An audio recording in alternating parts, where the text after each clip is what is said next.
बिस्मिल्लाहिर्रहमानिर्रहीम। अस्सलाम वालेकुम। चाइनीज सदर शी जिनपिंग के ऑर्डर पर चाइना ने अमेरिका को दफन करने का फैसला कर लिया है। ट्रंप के 104% टैरिफ के बाद चाइना ने अमेरिका पर 84% टैरिफ आयद कर दिया है और डोनाल्ड ट्रंप को इतना तगड़ा झटका है कि उन्होंने तसव्वुर भी नहीं किया था कि चाइना स्टॉप करेगा। इस वक्त सूरत हाल ये है कि आहिस्ता आहिस्ता ये मामला 500% तक चला जाएगा। यानी जो हालात चल रहे हैं, क्योंकि स्टार्ट हुआ था 20-25 और बढ़ते बढ़ते फिर चाइना आया 34, फिर उसके बाद उन्होंने 104, अब उन्होंने 84%। अब आप इमेजिन कर लें कि ये 250 और 500% तक जाएगा। Trillions of dollar stock market के क्रैश बिल्कुल चंद सेकंड्स के अंदर क्रैश हो गए हैं। और सबसे बड़ी बात यह है कि अमेरिका की स्टॉक मार्केट जो कई दिनों से ग्रीन हो गई थी 3-4 दिन से, और इस सूरत हाल में क्रैश होने के बाद वो दोबारा इस वक्त फ्यूचर ट्रेडिंग तबाही का शिकार और मुकम्मल तौर पर जमीन बोस हो रही है। ट्रिलियंस ऑफ डॉलर इस वक्त मार्केट से निकल चुके हैं। जो सबसे ज्यादा अहम सूरत हाल ये है कि चाइना ने कह दिया है कि आखिरी हद तक जाएंगे। यानी तुम लोग 1,00,000% भी टैरिफ लगा दो, हम वो 2 लाख लगाकर पूरा काम कर देंगे, हमने पीछे नहीं हटना। यानी अमेरिका अब फिर एंड सीन ये होगा कि एक धेला भी चाइना से अमेरिका नहीं जाएगा और एक सुई भी अमेरिका से चाइना नहीं आएगी। ये सूरत हाल है। और उससे भी बढ़कर सूरत हाल ये है कि अमेरिका की मार्केट का जो आज हशर नशर हुआ है, तेल की कीमतें इस वक्त $50 बैरल पर चली गई हैं।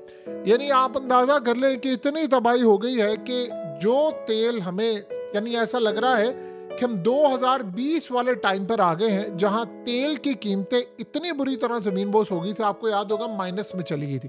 सो इस वक्त जो हालात चल रहे हैं, जो सूरत हाल चल रही है, तेल इस वक्त दुनिया के अंदर बहुत सस्ता हो जाएगा और होना ये चाहिए कि लोगों को भी सस्ता तेल मिले। इस वक्त सूरत हाल ये पैदा हुई है कि तेल, सोना और दीगर स्टॉक्स बड़ी बड़ी कंपनीज के वो बिल्कुल जमीन बोस हो गए। और असल में एक बात ज़हन में रखिएगा, ट्रंप ने जब सारी दुनिया को अपने घुटनों में गिरा लिया है, तो जो इन्वेस्टर था अमेरिका के अंदर बैठा हुआ, 2 दिन से स्टॉक मार्केट जब ऊपर गई, एशिया की भी गई, तो उन्होंने ये तसव्वुर किया कि असल में शायद ये गेम एंड हो गई है। यानी यहाँ पर जो लड़ाई है वो एंड हो गई, क्योंकि तकरीबन सारे ममालिक ने, तो डोनाल्ड ट्रंप ने खुद ये बात की और बड़े गंदे अल्फाज इस्तेमाल किए कि सारा वक्त इस वक्त जो हमें धमकियाँ देने वाले जो लोग थे, ये पूरी दुनिया, उसने कहा अब ये मेरा पिछवाड़ा चूम रहे हैं इस वक्त और मरे जा रहे हैं डील के लिए। ये गंदे अल्फाज उसने इस्तेमाल किए। इंग्लिश में तो खैर बहुत ही बुरे अल्फाज है। बहरहाल उसने इस्तेमाल करके दुनिया को कहा कि मैं इस लेवल पर इनको ले आया हूँ कि मेरा पिछवाड़ा चूम रहे हैं। तो आप यहाँ से अंदाज़ा कर लें कि किस लेवल पर जाकर ये काम करने के लिए जा रहे हैं। सो इस वक्त यानी ट्रंप ने जब सारा काम किया तो इन्वेस्टर ने समझा कि बस ठीक है, अब सारे ममालिक अगर हो गए हैं तो चाइना भी ये कहीं ना कहीं मामला तय कर लेगा। ये नहीं लड़ाई ख़त्म होने वाली, ये लड़ाई कंट्रोल से बाहर हो गई है। इन्वेस्टर को अब ये लग रहा है कि भाई अब यहाँ से निकल जाना बेहतर है, क्योंकि ये लड़ाई यहाँ ख़त्म नहीं होनी। आप ये सोचें ना कि चाइना ने जब सारे ममालिक को कहा भाई मेरे साथ था, वो ये चाह रहा था कि हम लोग मिलकर अमेरिकी डॉलर को तबाह करें। उधर उन्होंने किया क्या है, उन्होंने जो बॉन्ड से चाइना ने बेचने शुरू कर दिए, उससे अमेरिकी डॉलर इतना वीक हो रहा है। दूसरी जानिब जो उनकी बोरिंग कॉस्ट है वो आसमान पर अब जाने वाली है। यानी इससे मसला ये हुआ है कि ट्रंप ने तो सोचा था स्टॉक मार्केट गिरेगी, इंटरेस्ट रेट नीचे आएगा, लेकिन चाइना ने काम ये किया है कि बॉन्ड्स बेचने शुरू कर दिए, उससे इंटरेस्ट रेट मजीद ऊपर जाएगा। यानी वो जो करते हैं अगले दिन नहीं, घंटों के बाद वो दूसरा काम आ जाता है। तो चाइनीज सदर ने कहा लड़ाई आखिरी दम तक लड़े, फौजें भी तैयार रखी, अगर ज्यादा जरूरत पेश आएगी तो हम ये काम करने को भी तैयार है। सो इस वक्त जो सूरत हाल पैदा हो रही है, आप उसका अंदाज़ा करें कि तेल की कीमतें हो सकता है कि हम लोग शायद 2020 के सिनेरियो पर देखें, लेकिन माइनस में तो शायद ना जाए, लेकिन ये पॉसिबिलिटी है कि अगर $50 बैरल पर तेल आ चुका है, तो यानी उसके करीब आ चुका है, तो पॉसिबिलिटी है कि $20-25 बैरल पर आ जाए। और इस सूरत हाल में पूरी दुनिया में जाहिर सी बात है रिलीफ मिलेगा। लेकिन मसला यहाँ पर यह होता है कि अमेरिका में, याद रखिएगा, जो तेल, यानी अमेरिका अपना तेल खुद इस्तेमाल करता है, जितनी वहाँ पर बड़ी बड़ी कंपनीज हैं जो तेल निकालती हैं और उसके बाद बेचती हैं पूरी दुनिया में, अमेरिका के अंदर भी उनको जो कॉस्ट पड़ती है वो तकरीबन 55 से $60 बैरल की कॉस्ट उनको पड़ती है, यानी तेल निकालने की। तो जब तक तेल की कीमतें 65-70 के करीब रहती है वो प्रॉफिट कमा रहे हैं, फिर वो 80-90-100 इससे ऊपर जाती है तो भी वो प्रॉफिट कमा रहे होते हैं और बहुत ज़्यादा।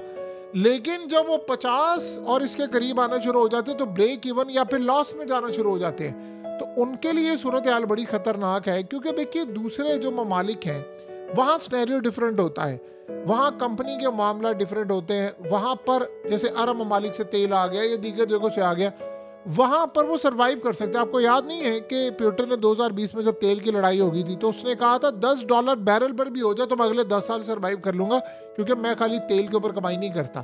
तो जो ममालिक जिनका इन्हिसारी तेल के ऊपर है वो अपनी फिक्र मनाए। अब जाहिर सी बात है इस सूरत हाल के अंदर तेल की कीमतें नीचे गिर रही हैं, तो जब वो गिर रही हैं कॉस्ट तो जाहिर सी बात है कम होती है, लेकिन आप ये भी तो देखें ना सेल भी तो कितनी ड्रॉप होगी दुनिया के अंदर।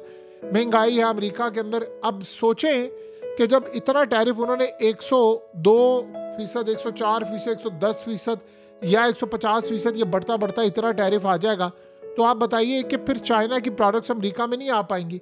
आईफोन का मामला खाली नहीं है। चले आईफोन की तो बात कर ली कि 5 जहाज आए थे वो लाखों यूनिट्स बनाकर और वो रातों रात लेकर चले गए। बाकी मामला क्या होगा? बाकी भी तो सूरत हाल है। खाली चाइना आईफोन तो नहीं देता, वो टैबलेट्स देता है और यानी बहुत सारी प्रोडक्ट्स बनाकर देता है। अमेरिका के अंदर लैपटॉप से लेकर दीगर कंपनीज की चीज़ें, इलेक्ट्रॉनिक्स का सामान वो भी सारा जाता है। उसका क्या बनेगा? और खाने पीने की चीज़ें आती हैं और दीगर चीज़ें आती हैं। ये तमाम की तमाम चीज़ें, इसका मतलब अमेरिका में बैन है। वो $500 अरब का वो क्या करेंगे?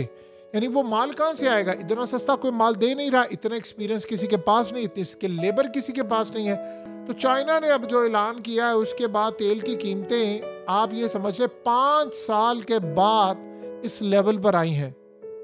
इस वक्त हालत ये हो चुकी है, Italy, Switzerland, Netherland, France, Spain, UK, Germany, पूरे यूरोप की बरतानिया समेत इस वक्त मार्केट क्रैश करना शुरू कर दी है। और यही वो वजह है कि जापान की आज स्टॉक मार्केट भी क्रैश हुई है। अमेरिका के बॉन्ड यानी बुरी तरह आप सोचो उनकी प्राइसेस ऊपर गई है, जिसका अल्टीमेटली अमेरिका को नुकसान हो रहा है। चाइना ने कहा है कि बॉन्ड्स बेच दो, अब हमने पीछे नहीं हटना। तो यहाँ से आप अंदाज़ा कर लें कि अगला मरला क्या आने वाला है। अगला मरला ये भी आने वाला है कि 180% के करीब उन्होंने टैरिफ आयद कर देना है। तो आप बताएंगे सूरत हाल में डोनाल्ड ट्रंप को आगाह कर दिया गया है कि चाइना ने ये काम कर दिया। असल में ट्रंप ने ये एक्सपेक्ट नहीं किया था। सिनेरियो समझिए क्या है, किस मुल्क ने इस वक्त टैरिफ आयद किया है? एक कनाडा आगे बढ़ रहा है और चाइना ने बात की है। बाकी सारे ममालिक, ट्रंप ने जो वर्किंग की उसने कहा कोई भी आगे नहीं बढ़ेगा। वो सोचा था चाइना भी नहीं आएगा, चाइना भी बातचीत करेगा, इसलिए उसने कहा था कि दरवाजे खुले पहले। अब उसने कहा कि टैरिफ भी लगा दिया, दरवाजे भी बंद है, सब कुछ, क्योंकि सबसे ज्यादा माल चाइना का आता है। तो चाइना ने इस वक्त जो झटका लगाया वो तो शी जिनपिंग ने कहा मैंने लड़ाई करनी है, जो मर्जी हो जाए हम आखिरी दम तक लड़ेंगे। ये लगाते रहे। अल्टीमेटली देखिए सिनेरियो इस तरफ चला गया है कि ना कोई सुई चाइना से आए, ना कोई एक धेला वहाँ से जाए, ना कोई कपड़ा वहाँ से जाए, कोई चीज़ आएगी, ना कोई सोयाबीन आएगा, ना कोई और चीज़ आएगी। तो चाइना और अमेरिका के अंदर मामला काफ़ी हद तक ख़राब है। अल्टीमेटली एक चीज़ होने जा रही है जो बड़ी ख़तरनाक होगी अमेरिका के लिए, और ये सीधा सीधा $20 अरब का उनको झटका होगा। अल्टीमेटली ये मामला होगा कि अमेरिका के अंदर आपको पता है कि शी जिनपिंग ने ऑलरेडी अपने जितने भी यानी कैबिनेट है, जितने भी गवर्नमेंट के लोग हैं, उन सबको मना कर दिया है कि आप में से कोई भी आईफोन इस्तेमाल नहीं करेगा। नेक्स्ट सिनेरियो ये होगा कि जाहिर सी बात है आईफोन बनेंगे तो नहीं, क्योंकि कोई भी इतना महंगा तो नहीं ले पाएगा। नेक्स्ट सिनेरियो इससे ज़्यादा खतरनाक होगा, और वो ये होगा कि ये लोग कहेंगे कि आज के बाद हमने आईफोन नहीं इस्तेमाल करना चाइना के अंदर। यानी चाइना की आवाम को कह दिया जाएगा आज के बाद चाइना में आईफोन बैन है, जैसे गूगल बैन है, जैसे फेसबुक बैन है, एक्स बैन है, दीगर चीज़ें बैन है। तो वो कह देंगे आज के बाद आईफोन भी चाइना के अंदर बैन हो जाएगा। तो फिर ये सूरत हाल होगी। इसका अल्टीमेटली नुकसान ये होगा अमेरिका की जितनी कंपनीज या बड़े बड़े ब्रांड जो हैं उनका माल चाइना में नहीं होगा। हालांकि याद रखिएगा चाइना इंपोर्ट नहीं करता आईफोन, आईफोन चाइना के अंदर बनता है, वहीं से उठता है, वहीं उनकी मार्केट में आ जाता है बिकने के लिए। और इस सूरत हाल में अब जब वो बैन कर देंगे चाइनीज प्रोडक्ट्स को, पहले तो टैरिफ आए थे ना, प्रोडक्ट्स ही बैन कर देंगे, तो फिर क्या मामला होगा? क्योंकि अब चाइना में आईफोन नहीं बनेगा, ये तो बात तय है, क्योंकि 1 साल का स्टॉक तो वो उठाकर ले गए हैं, चाहे आईफोन 17 हो या कोई और हो। तो इस सूरत हाल के अंदर अब सबसे बड़ा जो फाइनेंशियल क्राइसिस है वो अब हम देखने के लिए जा रहे हैं। ये लड़ाई अल्टीमेटली दो बड़ी ताकतों के दरमियान हो चुकी है और देखिए ट्रम्प ने आगे यहाँ तक नहीं रुकना। उसने पनामा कैनाल की तरफ आ रहा है, मेरी फौजें वहाँ पर आ रही हैं, मैं ये कर रहा हूँ, मैं वो कर रहा हूँ, और चाइना को कह रहा है पनामा कैनाल छोड़ दो। इसके बाद अल्टीमेटली ये मामला ताइवान की तरफ जाएगा। सो इस सूरत हाल में ताइवान को वो जल्द अज जल्द कैप्चर करेंगे और ये वो अगला जो सिनेरियो होगा। फिर लड़ाई है तो फिर लड़ाई है, क्योंकि उसके बाद चाइना को पता है कि इन्होंने ताइवान की तरफ आना है।